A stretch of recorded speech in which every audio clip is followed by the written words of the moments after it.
Dikkat! Ushbu video faqat 18 yoshdan katta tomoshabinlar uchun mo'ljallangan. Assalomu alaykum. Ushbu videoda sizga 2026 yilda bir Xbet platformasida hisob ochish jarayonini bosqichma-bosqich ko'rsataman. Agar siz ilk marta ro'yxatdan o'tayotgan bo'lsangiz, videoni oxirigacha tomosha qiling. Shunda hech qanday qadamni o'tkazib yubormaysiz. Avvalo, bir Xbetning rasmiy saytiga yoki ilovasiga kiring. Bosh sahifada ro'yxatdan o'tish tugmasini bosing.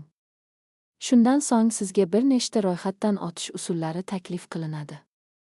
O'zingiz uchun qulay bo'lgan usulni tanlang.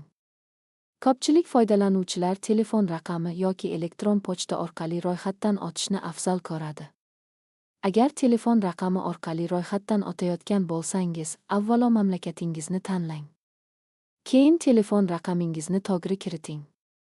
So'ngra xavfsiz va eslab qolish oson bo'lgan parol yarating. Parolda harflar va raqamlar bo'lishi tavsiya etiladi. Ro'yxatdan o'tish formasida promo kod degan maydonni ko'rasiz. Shu joyga bir Xbet Pro promo kodini kiriting. Promo kodni kiritish orqali platformada mavjud aksiyalar va bonuslardan foydalanish imkoniyati bo'lishi mumkin. Bonuslar shartlari vaqt o'tishi bilan o'zgarishi mumkin. Shuning uchun ularning amaldagi qoidalarini platformaning o'zida tekshirib ko'ring.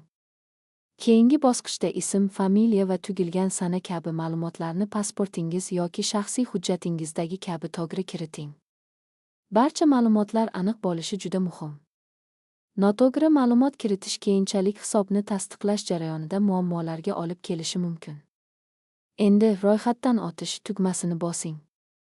Agar telefon raqami orqali ro'yxatdan o'tgan bo'lsangiz, sizga SIMS orqali tasdiqlash kodi yuborilishi mumkin.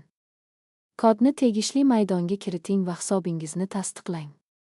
Elektron pochta orqali ro'yxatdan o'tgan bo'lsangiz, email manzilingizga kelgan tasdiqlash xatini ochib, undagi havolani bosing.